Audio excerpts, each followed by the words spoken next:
C'est vraiment fascinant comme bestiole.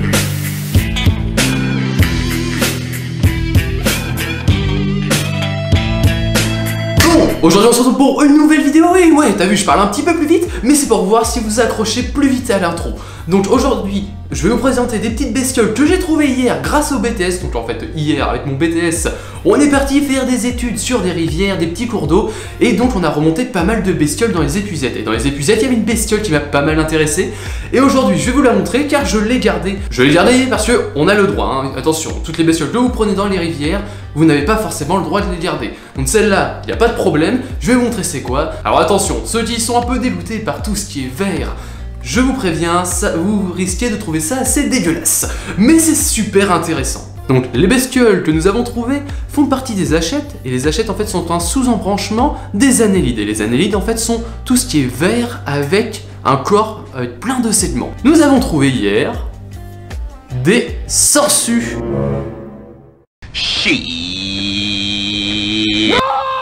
Je vais vous les montrer d'un peu plus près.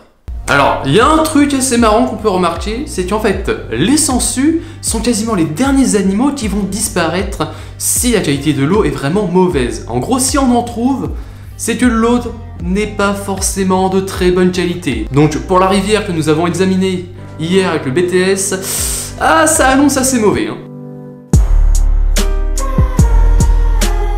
Donc il faut savoir qu'il existe plus de 650 espèces de sangsues, ça fait beaucoup, et pour moins de la moitié, donc il y a à peu près 300 espèces de sangsues, on va dire qu'elles sont hématophages. Hématophages, c'est-à-dire qu'elles vont en fait sucer le sang. Elles vont donc temporairement s'accrocher à un hôte, donc l'hôte ça peut être un poisson, un bovin, nous, ouais, on fait partie des cibles. Elles vont s'accrocher et vont sucer le sang jusqu'à ce qu'elle n'ait plus faim. Donc c'est pour ça que les sangsues, en réalité, c'est pas si dangereux. Ils vont s'accrocher à vous, mais une fois qu'ils auront pris ce qu'elles veulent, hein, vont prendre une toute petite quantité de sang, elles vont partir. Donc elles vont pas vous sucer le sang jusqu'à ce que vous soyez plus qu'un raisin sec.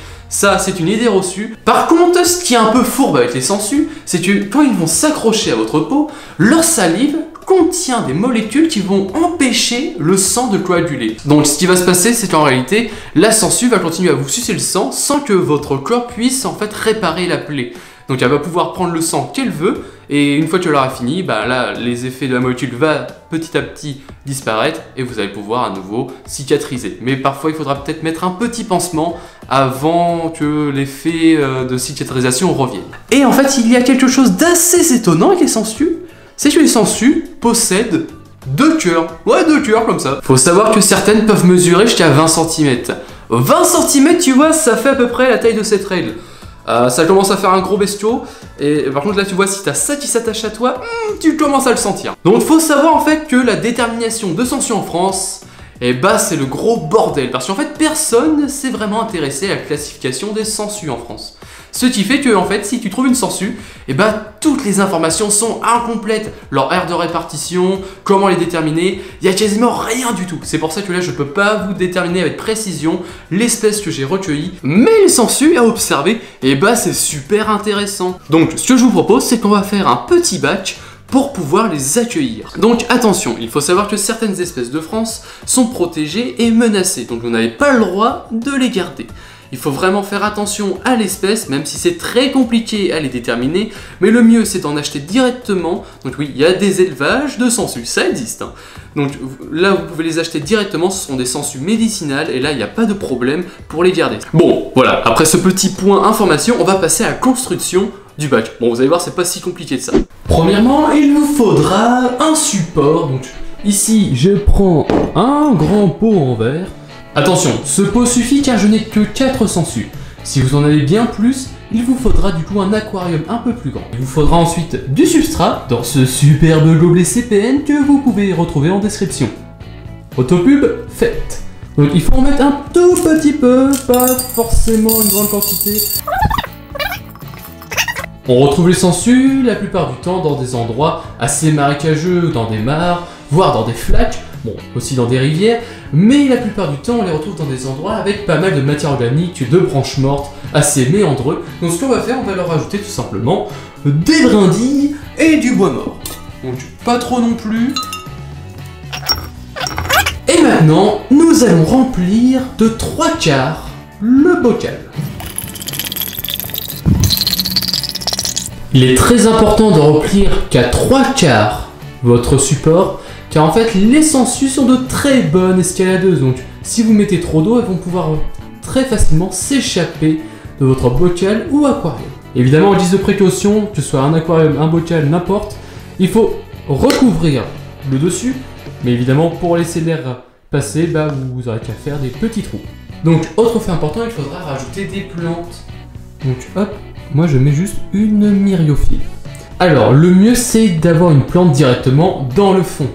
Mais ce qui va se passer, c'est que là avec ma myriophylle, la myriophylle ça a un développement très rapide. Et en fait les racines de la myriophylle vont directement descendre vers le bas. Là, dans à peu près quelques semaines, la myriophylle aura pris un grand espace dans le bocal. Mais vous pouvez rajouter directement une plante vers le fond, un peu de lentilles d'eau. Vous faites comme vous voulez, parce que les sangsues ne sont pas non plus très exigeantes. C'est important, l'eau contenue dans le bocal, donc l'eau que j'ai mis, a eu 2-3 semaines de préparation. Ça veut dire que je l'ai laissé 2-3 semaines dehors pour que le cycle de l'eau puisse se faire. Donc là, vous ne pouvez pas mettre l'eau du robinet directement. Il faut attendre 2-3 semaines ou directement prendre de l'eau de l'endroit où vous avez trouvé vos sangsues. Et évidemment, on va mettre pour finir les sangsues.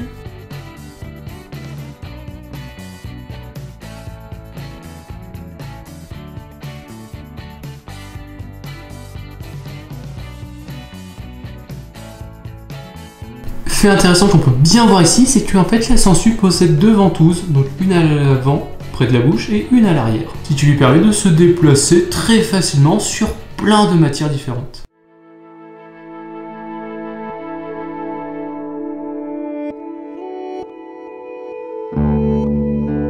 Voilà, votre bocal et support à sangsue est terminé.